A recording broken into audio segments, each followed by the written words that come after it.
지난 시간에 요한복음 2장 11절까지 이렇게 같이 보았습니다. 갈릴리 가나에서의 혼인 잔치, 거기에서 물로 포도주를 만드시는 요한복음 총 7가지의 예수 그리스도께서 하나님의 아들 되심을 드러내는 표적을 기록해 놓았는데, 그 첫 번째 기적이 물로 포도주를 만드시는 그 기적이었습니다. 오늘은 이제 요한복음 2장 12절부터 같이 이렇게 살펴보도록 하겠습니다. 요한복음 2장 12절의 첫 절은 그 후에라는 단어로 시작을 합니다. 자, 그 후에라는 얘기는 이제 갈릴리 가나에서 물로 포도주를 만드셨던 그 기적 이후를 이야기를 하고 있죠. 지금 그럼 예수님께서 지금 어디 계시냐면 갈릴리 가나에 계시고 나사렛에 지금 머무르고 계시는 상황입니다. 12절을 보시면 그 후에 예수께서 그 어머니와 형제들과 제자들과 함께 어디로 가셨습니까? 가버나움으로 가셨다 이렇게 나와 있습니다. 가버나움으로 가셨다고 나오면서 가버나움으로 내려가셨다 이렇게 나오고 있습니다. 이것은 이제 지형적으로 나사렛이 산지입니다. 나사렛은 산지고 가버나움은 갈릴리 호수의 주변에 있는 도시죠. 갈릴리 호수는 지금도 해발 마이너스 210m 가량에 있는 지중해보다 바다보다 낮은 지역입니다. 그래서 이제 고도상으로도 이렇게 내려가야 되는 지형 가운데 있죠. 그래서 나사렛에서 가버나움으로 내려가시는 장면이 나오고요. 거기에 여러 날 계시지 아니하셨다라고 기록이 되어져서 거기서 생활은 하지 않으셨다. 그러면 이제 이때 왜 내려가셨느냐? 나중에 예수님께서 이제 나사렛을 떠나서 가버나움에 가서 사시게 됩니다. 그래서 나중에 이제 이 가버나움을 마가복음에서는 본 동네라고 이렇게 이야기를 하고 계십니다. 태어나신 곳은 뭐 베들레헴이고 주로 어렸을 때의 생활은 나사렛이라면 공생에 있어서 주님의 사역의 주 베이스 캠프 본거지는 가버나움이 되는데요. 이사하기 전에 왜 가셨을까 싶으면 아마도 이때 생활하실 곳을 알아보시러 이제 이사를 하시기 위해서 나사렛에서 가버나움으로 이사하시기 위해서 그 여건을 좀 보시기 위해서 가신 그 발걸음으로 이렇게 유추가 되어집니다. 가버나움인데요. 크파르나움이라고 이렇게 불립니다. 그 뜻은 카파르는 마을이라는 뜻이고 나훔은 위로라는 뜻을 가지고 있습니다. 그래서 위로의 마을 이렇게 불리는데요. 혹자는 이렇게 얘기합니다. 구약에 나훔 선지자가 있잖아요. 그래서 이제 나훔의 고향이 아니냐 이런 이야기도 하는데 뭐 그렇지는 않은 것 같습니다. 아무튼 이곳은 이제 위로의 마을, 참 이름 좋죠. 가버나움 위로의 마을입니다. 근데 이제 가버나움을 가서 딱 보게 되면 간판에 이렇게 쓰여져 있습니다. The Town of Jesus, 예수의 마을이다라고 이렇게 쓰여져 있어요. 그것은 이제 마태복음 9장 1절에 나와 있는 대로 본 동네라고 이렇게 기록되어져 있어서 예수님께서 공생애 때 주로 생활하셨던 동네가 가버나움입니다. 그러니까 예수님께서 이 땅에 공생에 사실 태어나신 곳은 어디요? 베들레헴. 다음에 유아 시절부터 침례 받으기 전까지 주로 사셨던 동네는 나사렛. 그리고 공생애 동안에 주로 3년 정도 주로 생활하셨던 동네는 바로 가버나움. 그래서 이제 가버나움을 이제 본 동네 이렇게 이름이 붙여진 거죠. 주님의 치유 사역의 3분의 1이 바로 이 지역에서 일어날 정도로 이것은 주님께서 주로 생활하시면서 많은 기적을 베푸셨던 곳이고요. 그러나 이 마을이 회개하지 않았기 때문에 나중에 이 마을은 예수님의 책망을 받았던 도시이기도 합니다. 그래서 그런지 약 2000년 동안 이곳에는 마을이 형성되지 않았던 곳이기도 합니다. 이곳은 우리가 전에 이제 그 누가복음 살펴볼 때 같이 봤었는데 회개하지 않았던 많은 기적을 베풀어서는 회개하지 않았던 마을이 세 군데가 있었죠. 어떤 마을입니까? 첫 번째가 이 가버나움이었고요. 그 다음에 고라신이라는 마을이 있었습니다. 그리고 베세다라는 마을이 있었죠. 이 가버나움은 상업의 중심지였습니다. 비아마리스라는 이 해변길, 무역로가 통과할 수 있는 이 길에 위치해 있어가지고 여기에는 세관이 있었습니다. 세금을 걷는 곳이 있었고 이 세관에서 일했던 세리가 마태라는 예수님의 제자가 이곳에서 일을 했죠. 또 이곳은 이제 세관이 있었기 때문에 군대가 주둔하고 있었는데 이 회당을 지어줬던 백부장이라는 사람도 이곳에 이제 근무했던 사람으로 등장하고 있습니다. 그래서 경제적으로 풍요로웠던 곳, 상업의 중심지였습니다. 다음에 이제 고라시는 밀농사, 농업의 중심지였다라고 했고요. 농업이 활발했고 그곳이 이제 화산 지형으로 되어져 있어서 땅이 굉장히 비옥한 곳이었고 그곳에서 많은 밀농사가 재배가 되어져서 거기도 상당히 풍요로웠던 도시였습니다. 베세다는 어부들의 집이라는 뜻을 가지고 있으니까 거기는 어업의 중심지였고요. 갈릴리라는 커다란 호수를 끼고 있는데 거기에서 많은 해산물이 나올 수 있고 그래서 어업으로 풍요로웠던 도시. 그러니까 세 도시의 공통점은 풍요로웠던 도시였다라는 겁니다. 상업으로, 농업으로, 어업으로.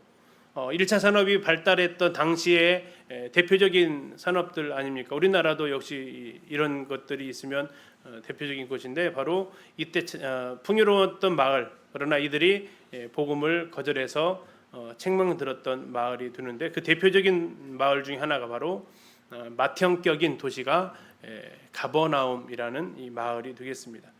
가버나움을 그 영상으로 이렇게 잠시 좀 보시도록 하겠습니다. 지금 이게 이제 갈릴리 호수를 끼고 있는 가버나움의 모습인데요. 잠시 보겠습니다.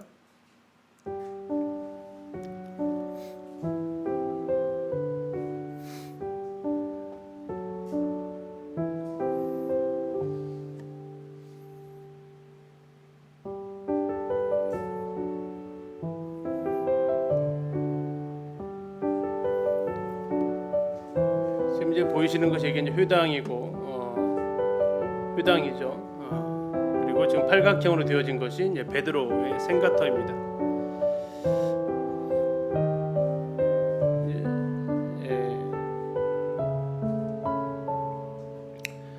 지금 이렇게 보시는 대로 이 회당에서 베드로의 집까지 굉장히 가까운 거리에 이렇게 있고 그 안에 회당과 베드로 생가터 그 사이에는 많은 주거지들이 형성이 되어져 있습니다. 회당 주변에 보시면 많은 지금 이렇게 파여져 있는 곳들이 이제 주택가입니다. 구약에서 이스라엘 백성들이 진을 칠 때 무슨 중심으로 진을 쳤어요? 성막 중심으로 진을 쳤잖아요. 구약에서는. 근데 신약에서는 회당 중심으로 이렇게 주거지를 형성을 합니다. 그 이유는 안식일에 걸어갈 수 있는 길이 제한이 되어져 있어서 1km 안에 살아야 했기 때문에 그들은 이렇게 회당터 주변에 살았습니다.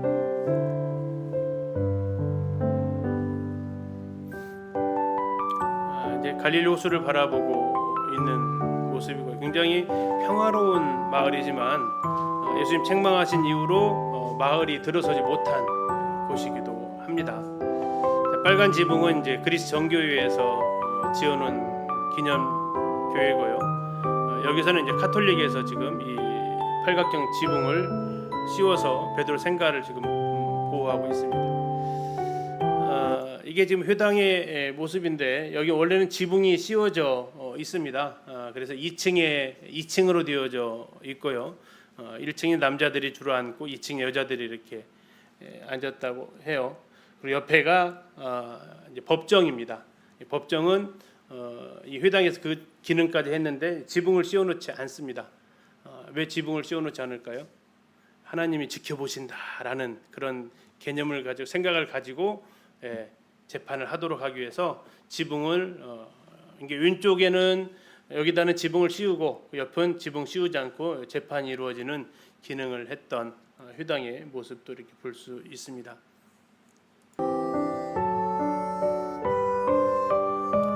갈릴리 호수가 이렇게 내려다 보이는 아주 전망 좋은 곳이 이제 가버나움 모습을 볼 수 있습니다.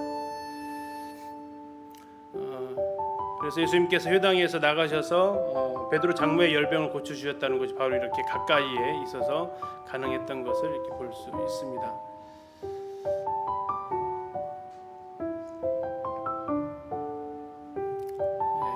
주변에 지금도 마을이 없잖아요. 예수님의 그 저주가 2000년 동안 이곳에 사람이 살지 않는 이런 장소가 되어버렸습니다. 네, 이게 지금 이제 가버나움이고요. 가버나움에 가서 보시면 말씀드린 대로 회당터가 이렇게 자리하고 있고 그 앞에 베드로의 생가터가 있고요. 앞에는 갈릴리 바다 호수가 펼쳐져 있습니다. 이곳에서 이제 마가복음에 나와 있는 대로 회당에서 나와서 곧 야고보와 요한과 함께 시몬과 안드레의 집에 들어가셨다. 회당에서 나와서 바로 들어가셔서 베드로 장모의 열병을 고쳐주셨던 곳이 나오죠. 가본에 가보면 이렇게 베드로의 동상이 있습니다. 베드로의 동상을 이게 베드로인지 어떻게 아느냐? 가서 보시면 이제 손에 들고 있는 게 있습니다. 손에 들고 있는 게 뭐처럼 보이세요? 손에 들고 있는 게 열쇠입니다. 열쇠. 왜 열쇠를 들고 있을까요? 빌립보 가이사랴에서 예수님께서 베드로에게 천국의 열쇠를 준다 이렇게 얘기를 하셨잖아요. 그래서 열쇠를 들고 있고요. 다음에 지팡이를 왜 들고 있을까요? 그에게 예수님께서 주셨던 것이 목자의 역할을 주셨잖아요. 그래서 목자를 상징하는 지팡이를 들고 있고요. 그 밑에 또 뭐 하나 있어요? 물고기. 왜 물고기가 있을까요? 사람 낚는 어부가 되게 하라고 해서 그런 의미를 담아서 가버나움 그 옆에 이렇게 동상 하나가 이렇게 세워져 있습니다. 그리고 회당이 이렇게 되어져 있죠. 이것은 이제 4세기에 지어진 회당입니다. 4세기 건축들 색깔이 좀 다르죠. 밑에 있는 검정색 이 현무암으로 된 것은 예수님 시대의 회당 터이고요. 자, 이걸 누가 지어줬다 그랬죠?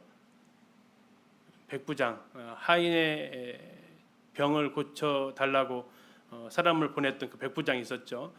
예수님께서 그 믿음을 칭찬했던 그 사람이 유대인들을 위해서 이렇게 회당을 지어줬던 그 회당터 위에 석회암으로 이렇게 지었습니다.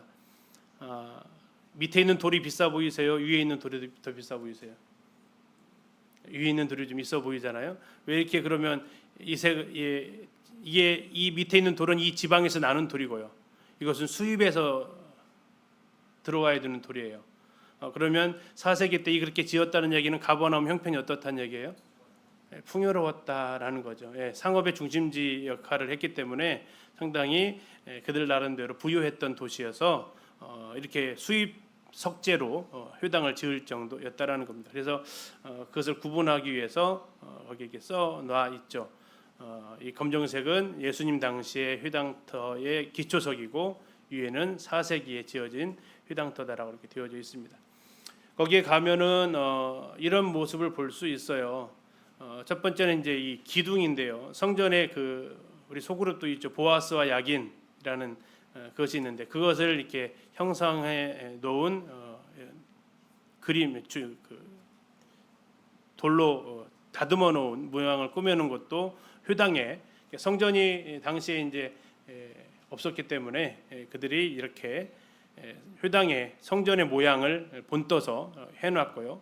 또 회당이기 때문에 언약궤나 이런 것 자체가 없죠. 그래서 거기 보면 이렇게 언약궤 모양을 본딴 이런 모습도 그곳에 이렇게 모양이 거기에서 발굴이 되어져 있습니다.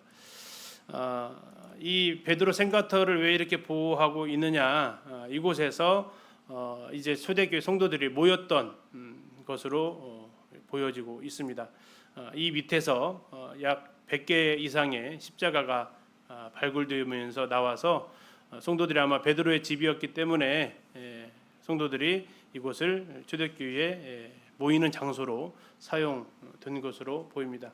이 마을이 지금 무슨 마을이라고요? 가버나움이라는 마을이 되겠습니다. 예수님께서 가나에서 기적을 행하시고 다음에 가버나움에 함께 가셔서 이사할 곳을 알아보셨던 그 마을. 물론 예수님의 집터가 이 가버나움 어디인가는 아마 있었을 겁니다. 그러나 아직 그것이 어딘지는 나오진 않았지만 본 동네라고 부르면서 그곳에서 생활하셨던 것을 볼 수 있죠. 이제 13절부터 25절까지는 예수님께서 다시 예루살렘으로 올라가시는 장면이 나옵니다.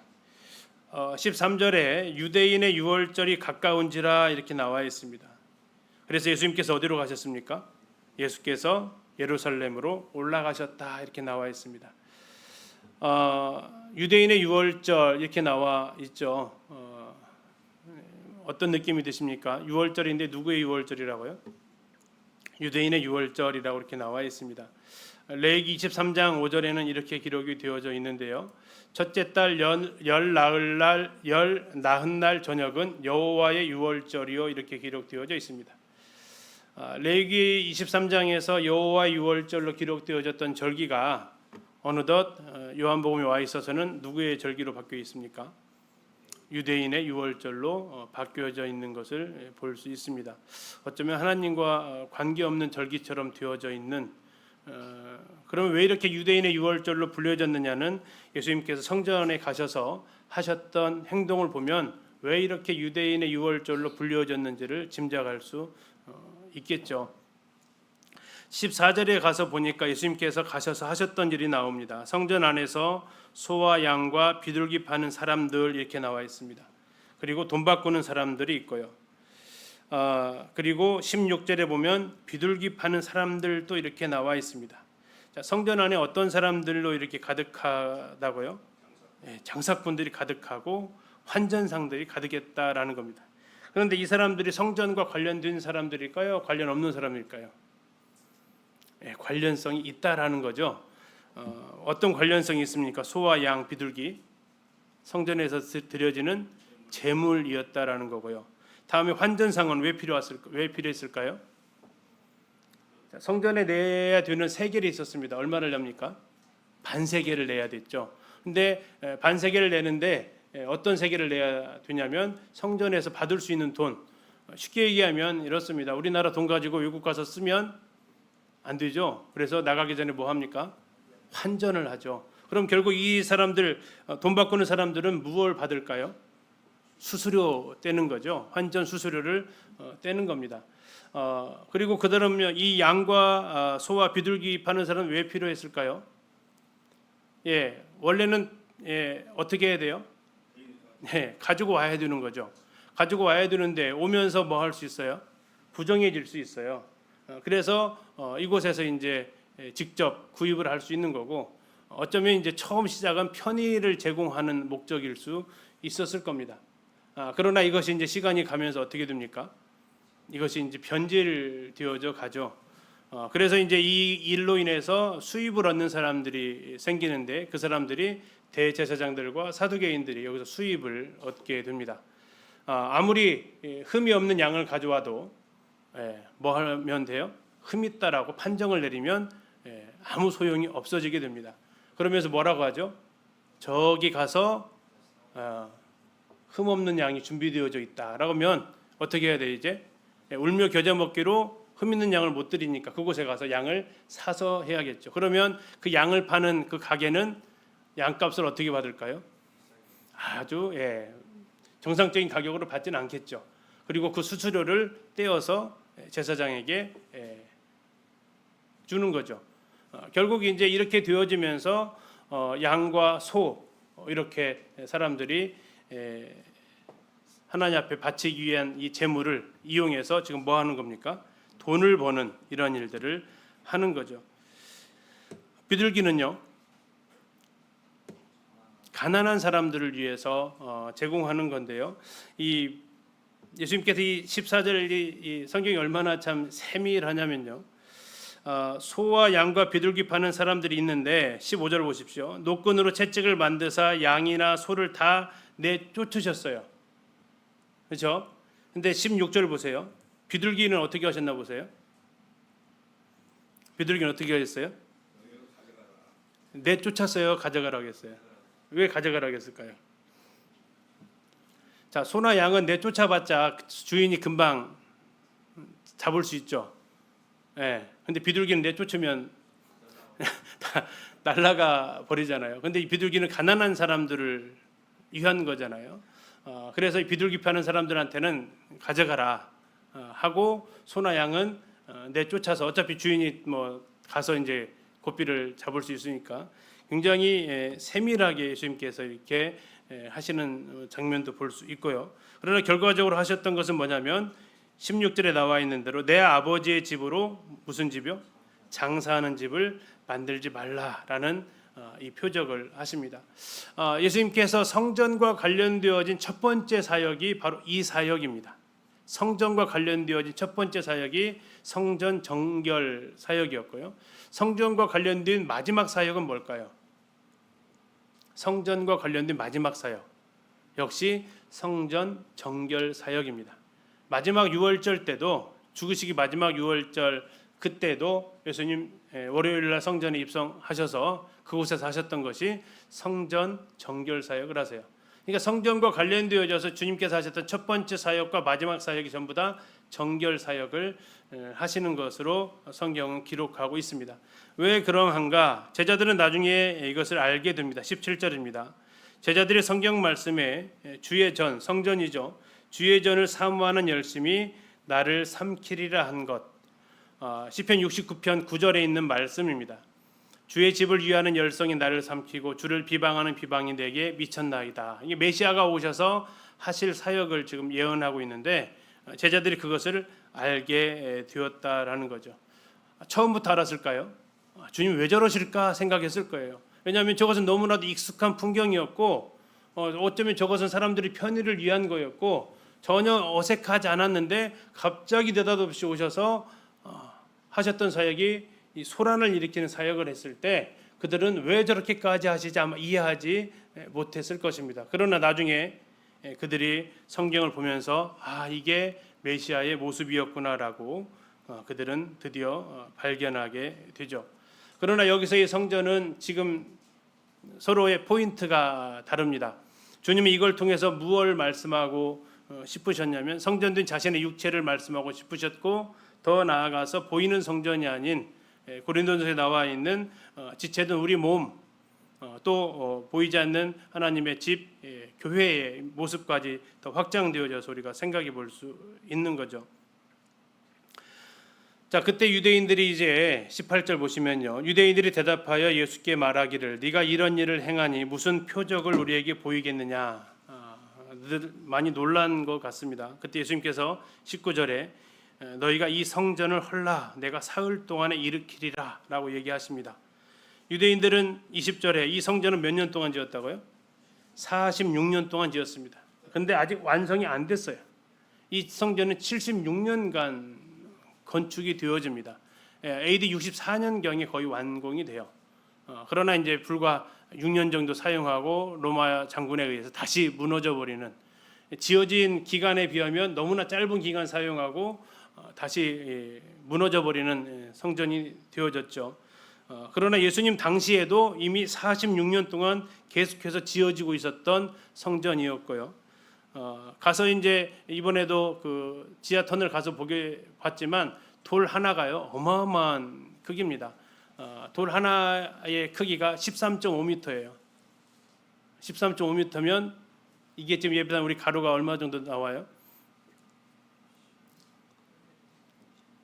이게 한 10m 되나요?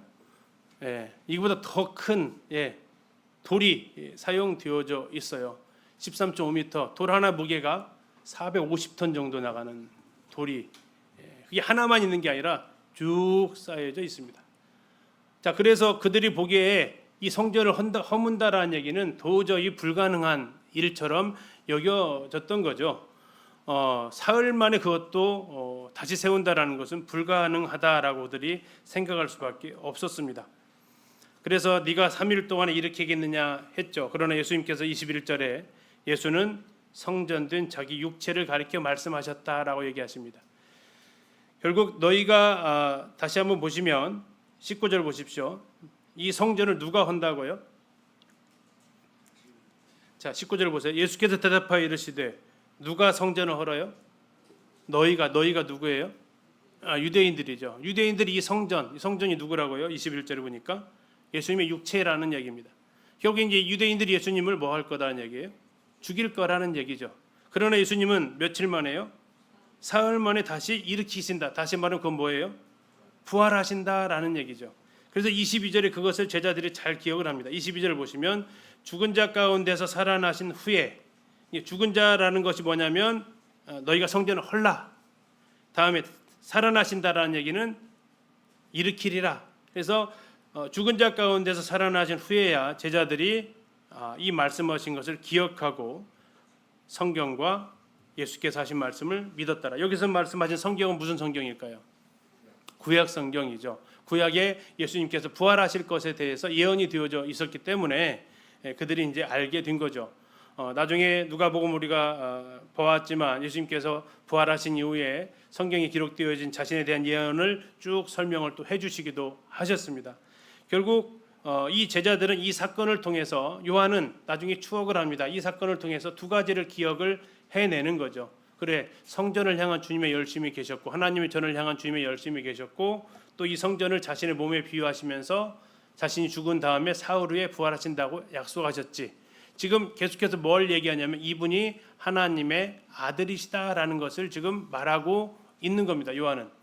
우리는 이 요한복음을 기록된 것을 계속해서 보면서 이분이 하나님의 아들이시구나라는 것에 대해서 초점을 놓치지 말아야 하는 부분입니다.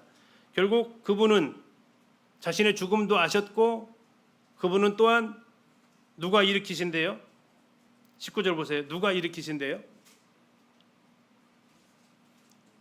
내가 일으킨대요. 이게 어떻게 부활하신 거예요? 자신의 능력으로 부활을 하신 거죠. 물론 다른 복음서는 하나님이 그를 일으키셨다라고 얘기하고도 있습니다. 그러나 또 로마서에서는 성기례오는 그가 부활하심으로써 스스로 자신을 부활하심으로써 하나님이심을 드러내신 거죠. 그래서 그분은 부활을 통해서 자신이 하나님 아들이심을 입증하신 것도 같이 이렇게 계속해서 언급을 하고 있습니다. 그래서 그들은 구약에 예언되어졌던 메시아로서의 예수 그리스도 하나님의 아들이심을 그들이 믿게 되었다라고 이렇게 기록이 되어져 있습니다. 이 부분들이 우리에게 때로는 위로를 줍니다. 지금 다 알지 못하는 성경의 말씀들, 그러나 어느 순간이 되어지면 우리에게 그 말씀들이 뭐가 돼요? 알아듣게 되고 깨달아지고 하는 순간들이 또 온다 하는 거죠. 23절 보시면요, 6월절에 예수님께서 예루살렘에서 계시니 많은 사람이 그의 행하시는 표적을 보고 그의 이름을 믿었다 이렇게 나와 있습니다. 지금 유대인들이 18절에서 무슨 표적을 우리에게 보이겠느냐 하면서 표적 보이기를 요청을 하셨다라고 나와 있어요. 그래서 예수님은 이제 거기에서 표적을 보여주시진 않고 자신의 죽으심과 부활을 성전을 통해서 보여주셨고, 그 6월절 기간 동안 며칠이죠? 7일간 무교절 기간 포함해서 7일간 그곳에 계시면서 예루살렘에 계시면서 또 많은 일들, 기적들을 보여주셨습니다. 표적이라는 얘기는 그냥 놀라운 기적이라는 것이 아니라 그 기적 속에 담겨져 있는 의미들, 다시 말하면 그 기적을 통해서 그분이 하나님의 아들이심을 보여주는 이런 것들을 같이 드러내는 부분이 되겠습니다.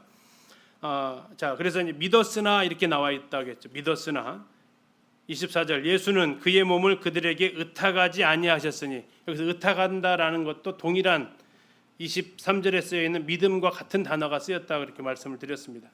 다시 말하면 사람들은 예수님을 믿었지만 예수님은 사람들을 믿지 않았다라는 겁니다. 사람들은 예수님께 의탁했지만 예수님은 사람에게 의탁하지 기대지 않으셨다라는 뜻을 같이 가지고 있습니다. 그 이유가 뭡니까? 이는 친히 모든 사람을 아신다. 모든 사람을 알기 때문에 뭐하지 않으셨다고요? 의탁하지 않았고 믿지 않았다라는 거예요. 그럼 사람은 무슨 존재라는 거예요? 믿을 대상이 아니다라는 거죠. 그래서 혹 누가 성도님들한테 이렇게 얘기하시면 어떠실까 생각해요. 자매님 그럴 줄 몰랐어. 그럼 뭐라고 대답하실 거예요? 아니 사실은요 그게 아니고 이게 변명하실 것이 아니라 원래 그랬는데요. 원래 그런 존재가 우리다라는 거죠. 그럴 줄 몰라서가 아니라 그보다 더 믿을 수 없는 존재가 사람이다라는 거죠. 그래서 사람은 믿음의 대상이 아니다라는 겁니다. 믿음의 대상은 주님이고 성도는 누구예요? 사랑의 대상이다라고 하는 거죠. 그래서 믿기 때문에 사랑하는 분은 주님이라면 성도는요 사랑하기 때문에 믿어주는 거죠. 사랑하기 때문에 믿어주는 겁니다. 그래서 기초가 사랑이죠. 성도들은 기초가 믿음이 되면 실족하게 됩니다. 성도들은 사랑이 받쳐주고 있어서 때로 실수하고 때로 약속을 안 지키고 하더라도 그 사랑으로 붙들어주는 존재가 사람입니다. 주님이 그것을 말씀하십니다. 친히 모든 사람을 알기 때문에. 25절 또 사람에 대하여 누구의 증언도 받으실 필요가 없었으니 이는 그가 친히 사람 속에 있는 것을 아셨다라고 말씀하십니다. 사람 속에 있는 것이 뭡니까? 사람 속에 있는 것. 누구의 증언도 받으실 필요가 없대요. 사람의 속에 있는 것, 누구를 증언한다라는 것은 우리가 보통 어떨 때 증언합니까? 나에게 친한 사람이 그 일을 겪었느냐, 나랑 모르는 사람이 겪었느냐에 따라서 증언이 같아요, 달라져요? 달라지는 게 사람입니다. 그 사람이 나에게 호의적이었을 때 하는 증언과 그렇지 않은 증언이 달라질 수 있는 게 사람이죠. 그래서 그 사람에게 어떤 증언을 요구한다라는 것은 별로 의미가 없다라는 겁니다. 그래서 어쩌면 성경에서는 한 사람의 증언은 받아들이지 말 것을 얘기하고 있죠. 두세 사람의 증언을 요구하고 있기도 합니다. 한 사람의 증언 가지고는 증언의 효력이 없다라고 말씀하실 정도로 사람의 그 증언은 관점에 따라서 또 다르게 작용하기 때문에 주님은 어떤 것도 그들에게 요구하지 않는 모습을 이렇게 보일 수 있습니다. 그러나 이제 3장 1절로 드러나는데요. 우리 3장 1절에 어떤 단어로 시작을 합니까? 그런데라고 시작을 합니다. 그런데. 자, 그런데라고 시작을 하는데요. 그러면 무슨 얘기일 것 같아요? 무슨 얘기가 나올 것 같아요? 앞에 있는 사람과는 좀 다르다라는 거예요. 앞에 있는 사람들은 어떤 사람들이었어요? 예수님이 믿음이 가지 않는 사람들이었고 또 예수님이 그들의 하는 말을 신뢰하지 못할 사람들이었지만 그런데 한 사람이 있었다라는 의미를 가지고 있습니다. 자, 그러면 이제 3장이 시작이 되는데요. 잠시 예루살렘에 대해서 좀 보고 가도록 하겠습니다. 지금 이제 예수님께서 13절에 예루살렘으로 올라가셨다라고 이렇게 나와 있습니다. 지금 보시는 그 사진이 이제 항공으로 찍은 예루살렘 사진입니다. 예수님께서 올라가셨던 곳은 지금 이쪽 성전이 있는 성전산입니다. 지금은 이렇게 모스크가 황금돔이라고 그러죠. 황금돔이 있지만 이곳에 예수님 당시에는 뭐가 있었어요? 헤롯이 지은 성전이 이렇게 있었던 곳이죠. 예수님께서 성전을 가시려면 이 산을 넘어서 가셔야만 합니다. 무슨 산일까요? 맞은편에 있는 동편에 있는 감람산을 넘어서 가셔야만 합니다. 이쪽 건너서 오시면 이제 베다니 벳박에 넘어오시면서 감람산 들어오시면서 성전에 들어오셔서 이 성전에 오셔서 성전 정결을 하신 겁니다. 그리고 이쪽이 이제 시온산이 있고요. 다윗성이라고 하는 곳이 이쪽 시온산이죠. 감람산 넘어가면 유다 강야가 펼쳐져 있고 이 성전산 뒤로는 예수님께서 십자가에서 죽으셨다고 하는 이제 성묘 교회가 자리하고 있습니다. 이 예루살렘은 유대인들에게서 가장 중요한 곳이고요. 그러나 이 요한복음 1장에 나와 있는 대로 자기 땅에 오매 자기 백성이 영접지 않은 곳이다라고 이렇게 이야기를 합니다. 지구의 중심이 어디입니까? 지구의 중심. 지중해죠, 지중해.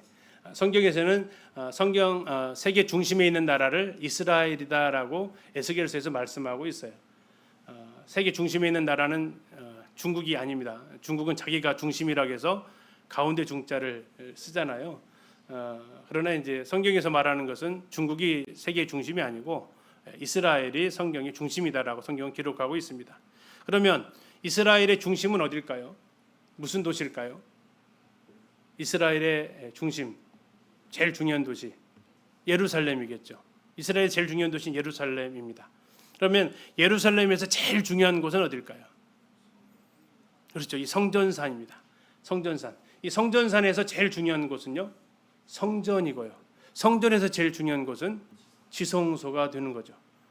결국 이제 지금 보시는 이 장면이 제일 중요한 땅을 지금 성경에서 말하고 있는 대로 보시는 거죠. 점점 좁혀가면 이곳에 하나님 임재가 있었던 곳이기 때문에 그렇다라는 겁니다. 현재 이스라엘은 이렇게 이 성전산을 기준으로 이렇게 색깔이 네 색깔로 되어져 있는데요. 이게 네 구역으로 되어져 있어요. 녹색이 이제 이슬람 지역입니다. 그래서 황금 도미 모스크가 이렇게 있는 곳이 이제 이슬람 쿼터라고 이렇게 되어져 있고요. 이 핑크색은 기독교 구역입니다. 여기에 뭐가 있냐면 예수님 그 겟세마네 동산 그 골고다가 있는 예수님 십자가 죽으셨던 곳이 있어서 여기는 기독교 구역입니다. 여기는 이제 파란색이 유대인 구역인데 여기서 제일 중요한 것은 통곡의 벽이 있죠. 통곡의 벽이 있어서 유대인들이 우는 곳이죠. 그래서 이 파란색이 이제 유대인 구역이 됩니다. 그리고 이제 특이하게 아르메니안 구역이 시온산 쪽을 차지하고 있는데요. 이곳이 지금 바로 지금 예수님께서 방문하셨던 지역이라는 겁니다. 여기에 헤롯이 성전을 몇 년 동안 지었다고요? 46년 동안 지었다고 지금 나오는 겁니다.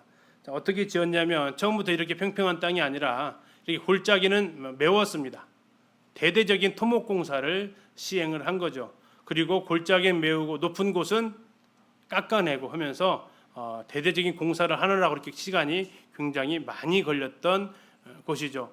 계곡을 메우고 동산을 깎아내면서 이렇게 평평하게 해가지고 엄청난 규모의 성전을 헤롯이 짓게 되기 시작을 합니다. 그 이후에도 계속해서 이 예루살렘은 많은 사람들에 의해서 공격을 당했고요. 현재 예루살렘 그 성은 이슬람에 의해서 건축되어진 성벽만 지금은 남아 있습니다.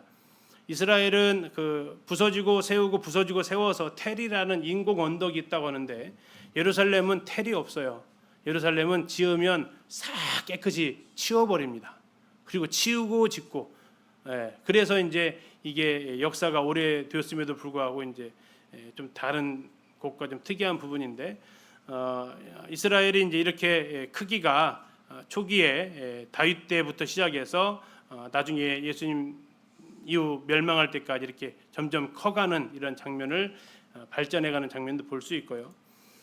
성벽을 또 가서 이렇게 걸어볼 수도 있습니다. 욥바문부터 시작해서 분문까지는 성벽 위를 걸어갈 수도 있어 이렇게 되어져 있어요. 성벽이 이 난간으로 해서 안쪽을 해가지고 쭉 가서 이렇게 걸어볼 수도 있습니다. 그래서 어느 정도 이 크기가 되는지를 이렇게 가늠해 볼 수도 있게 체험도 이스라엘 가면 해보실 수 있고요. 또 당시에 대제사장들이 살았던 집도 이렇게 박물관이라는 이름을 지어서 이렇게 해놨는데 가서 들어가서 보면 대제사장들이 아까 성전에서 나온 거 가지고 재물 또 환전해가지고 그 수수료를 땡겨가지고 그들 부유하게 살았던 것을 볼 수 있습니다. 집 안에 정결 예식터가 있고요. 또 집 안에 이렇게 살았어요. 뭐가 보이십니까? 카페트가 아니고요. 모자이크입니다. 혹시 집에 거실에 이렇게 모자이크로 되어진 집 없으시죠? 우리는 겨우 이제 장판 깔고 사는데 이때 당시 2000년 전에 이 사람들이 이렇게 모자이크 조각 하나하나 모아가지고 이렇게 부유한 생활을 그들이 살았던 거. 이거 전부 다 어디서 나온 수익으로요? 그 성전에서 뜯어낸 거 가지고 이렇게 그들이 살았던 것을 볼 수 있죠. 그래서 예수님께서 오셔서 그런 것들 정결케 하시고 예수님 시대에 예수님이 걸었을 만한 도로가 이렇게 나 있습니다. 카르도라고 하는 길도 있어서 가서 볼 수 있고 이게 지금 헤롯이 지은 성전 약 76년 정도 걸쳐서 완공되었다고 하는 헤롯 성전의 완성된 모습입니다. 이 문으로 이게 동쪽 문인데요. 동쪽 문으로 들어가서 여기가 지금 여인의 뜰이고요. 여기에 황금암이 있습니다. 두렙돈 사건이 바로 이 안에서 어디에선가 있었고요. 기록에 의하면 이 안에 황금암만 한 13개 정도 있었다라고 이야기를 한다 그러죠. 그 안으로 들어가면 이스라엘의 뜰이 있습니다. 그럼 여인들은 이 안에까지밖에 들어갈 수 없고, 자 그리고 이제 이렇게 지금 담이 이렇게 쳐져 있죠. 그러면 여기는 누가 다닐 수 있다는 얘기예요? 이방인의 뜰이라고 합니다. 이방인들은 이 담을 넘어올 수 없다라는 거고요. 그래서 에베소서 2장에 보면 이방인과 유대인들 사이에 중간에 막힌 담을 허물었다라고 나와 있어요. 중간에 막힌 담이 무슨 담이에요? 바로 이 담입니다. 이 담. 이방인들은 감히 넘어올 수 없었던 담. 그래서 이방인과 유대인이 하나가 될 수 없었던 그 하나됨을 가로막았던 중간에 막힌 담, 이것을 뭘로 허물으셨다고요? 십자가로 허무셨다라고 에베소서에서 말씀하고 올 때 실제로 이 담이 성전에 존재하고 있었다라는 겁니다. 그 안을 좀 기록되어진 걸 이렇게 보게 되면 아까 말씀드린 대로 이게 바로 이제 여인의 뜰이고, 그 안으로 들어가면 이스라엘의 뜰이 있고, 지성소 안쪽에 있어서 이것이 결국 세상의 중심 이스라엘, 이스라엘의 중심 예루살렘, 예루살렘의 중심 성전산, 성전산의 중심 성전, 성전의 중심 지성소. 결국 이 지성소가 이 세상의 중심이 되어지는 곳이 이제 해당이 되어지는 거죠. 이렇게 형성되어져 있어서 여기는 지금 이렇게, 이게 뭐라고요? 중간에 막힌 담. 그래서 그러면 아까 있었던 그 동물 또 환전상들 어디에 있었을까요? 1번 이방인의 뜰, 2번 여인의 뜰, 3번 이스라엘의 뜰. 어디서 장사했을까요? 여기 바깥에 이방인의 뜰에서 장사를 했을 겁니다. 아니면 이제 더 나아가면 이 건물 밖으로 상가가 형성되어져 있었는데 아마 명절에는 이 안에까지 입장이 허용되어져서 특혜를 받은, 그러면 더 이제 세금을 더 많이 냈겠죠. 이렇게 되어졌던 거고요. 그 안을 이렇게 보게 되면 이제 동일하게 잘 아시는 대로 성막과 동일하게 떡상과 또 등대와 분향단과 지성소 이렇게 되어져 있는 헤롯 성전이 약 AD 70년에 멸망했는데 약 76년 정도 건축되다가 74년 정도 건축되다가 한 6년 정도 쓰여지고 많은 이런 가운데 있습니다. 이것을 이제 그 영상으로 잠시 한번 좀 보시면요. 이게 예루살렘 이스라엘 박물관에 가면 볼 수 있는 곳인데요. 지금 이제 흰색 지붕으로 되어져 있는 거 있잖아요. 이 흰색 지붕이 사해사본에 나와 있는 그 항아리 뚜껑을 얘기하고 있고, 그 맞은편에 검정색 그 건물이 있는데 이 쿰란에 있었던 사람들이 자신들은 흰색 빛의 자식이고 나머지는 검정색 어둠의 자식들이라고 하면서 했던 것을 지금 이제 형성한 겁니다. 이스라엘 박물관 앞에 예수님 당시에 예루살렘을 이렇게 1대 50으로 축소해 가지고 미니어처로 만들어 놨습니다. 지금 이제 잘 보이시는 대로 여기가 뭐예요? 이게 이제 성전이 되겠죠. 동쪽입니다. 이쪽이 동쪽이고요.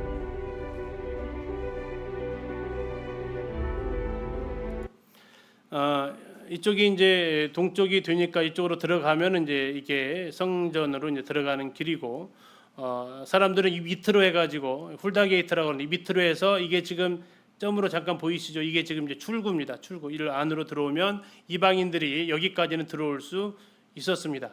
그래서 환전상했던 사람들, 제사진 동물들을 팔았던 사람들이 여기까지 아마 올라와서 장사를 했을 거란 얘기죠. 그리고 막힌 담이 있고 이제 성전까지 들어올 수 있습니다. 자, 지금 여기 막힌 담, 중간에 막힌 담 보이세요? 지금 이렇게 성전 주변으로 이렇게 테두리 쭉 해놨죠. 이게 지금 이방인들은 여기를 넘어오지 못하게 되어져 있습니다. 넘어오면 어떻게 돼요? 그 생명으로 그 대가를 지불해야 된다라는 아주 굉장히 엄한 문서가 발견되기도 했습니다.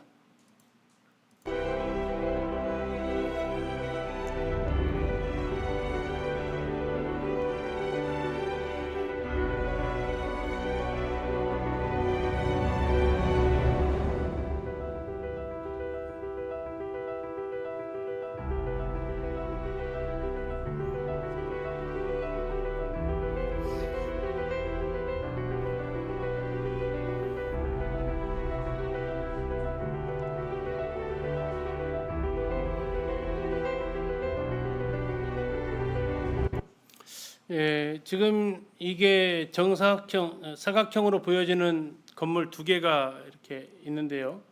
이게 지금 뭐냐면 우리가 요한복음에서 이제 5장에서 보게 될 자비의 집 베데스다 연못입니다. 연못처럼 보이세요? 앞만 봐도 연못 안 생겼죠. 개구리도 없을 것 같고.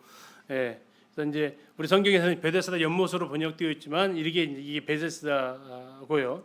여기에서 원래 양을 씻어가지고 정결해가지고 이쪽 문이 있습니다. 이쪽으로 문으로 들어가서 이제 제사를 지내야 되는데 여기서 불합격 판정 내리면 아무 의미가 없어서 여기서 다 씻어놓은 이제 양 갖다가 바로 제사 드리게끔 해놓는 이런 것들이 이제 당시 예수님 시대에 이루어졌던 성전 안에서 이루어졌던 장사하는 집의 모양이죠.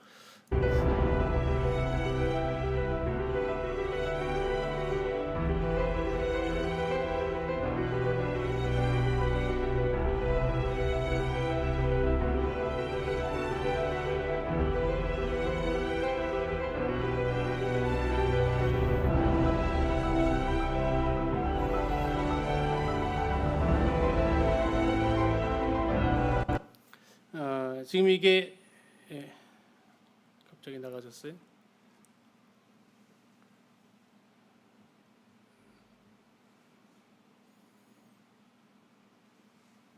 네, 늘 방송 사고가 있죠. 네.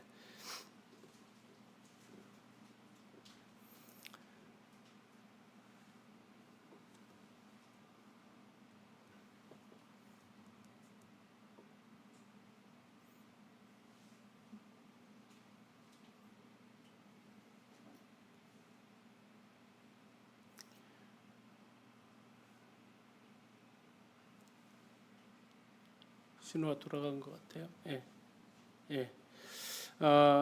지금 이제 보여드리려고 했던 것이 여기가 지금 예수님 십자가에 달리셨다는 이제 그 골고다입니다. 예수님 당시에 성벽이 이렇게 되어져 있었던 거죠. 그래서 히브리서 13장에 보면 예수님께서 영문 밖에서 고난을 당하셨다 이렇게 되어져 있어서 성 밖에서 죽으신 것을 보여주는데 성 밖에 이렇게 골고다를 이렇게 표현을 해 놓은 겁니다. 이 돌로 지금 이렇게 돌이 나와 있는 여기에서 예수님께서 이제 죽으신 지금 이제 이스라엘 가면 여기에 이제 성 분묘교회라고 예수님 무덤교회가 자리하고 있습니다.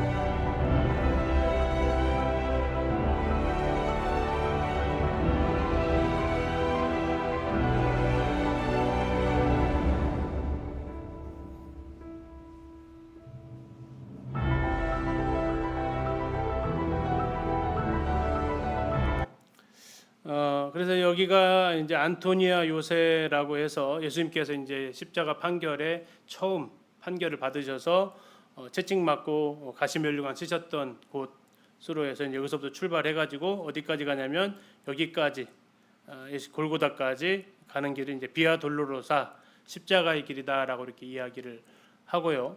여기에 약간 좀 작게 이 끝에 작은 못이 하나 보입니다. 여기가 이제 실로암이라고 하죠. 여기에서 정결 예식을 하고 사람들이 이렇게 올라오는 겁니다. 그래서 성전 안으로 들어오는 거예요. 이게 성전의 남쪽이고요. 실로암이 사람들이 성전에 들어오기 전에 정결 예식하는 대규모로 할 수 있는 정결 예식터가 이렇게 있어서 주로 명절에는 여기에서 정결 예식을 하고 이렇게 들어온 것으로 보이고 지금 이제 보이시는 것이 왕의 행각이라고 하고 옆에 이제 또 하나 행랑이 있는데 여기를 솔로몬의 행각이라고 해서 사도행전에 보면 사도행전 3장의 사도들이 안진뱅이를 고쳐주고 나서 설교했던 장소가 바로 이쪽 솔로몬의 행각에서 설교를 하게 됩니다. 이게 이제 예루살렘의 그 축소 모형으로 되어져서 예수님 당시의 그 규모를 알 수 있는 곳이 이렇게 되겠습니다. 그래서 이 장을 다시 좀 마무리해 보면 이렇게 이 성전에서 예수님께서 정결을 하시고 여기에 대해서 표적을 요구할 때 예수님은 앞으로 있을 자신의 죽음과 부활을 얘기하셨고 그리고 나서 유월절 기간 동안 7일 동안에 많은 표적을 사람들 앞에 보이시니까 사람들이 예수님을 믿었습니다. 이것은 어떤 신앙의 믿음이 아니라 그 놀라움을 표하고 그분을 이렇게 메시아인가 이렇게 생각하는 그 정도의 수준입니다. 그러나 예수님은 그들의 반응에 대해서 그렇게 막 신뢰하지는 않으셨습니다. 그러나 3장 1절이 이렇게 시작이 되는 겁니다. 그런데 하면서 다시 말하면 그러나 하면서 한 사람이 등장하게 되고 그 사람이 이제 니고데모가 되는 거죠. 그럼 이제 잠깐 쉬었다가 9시 10분에 3장 들어가도록 하겠습니다. 잠깐 쉬시겠습니다.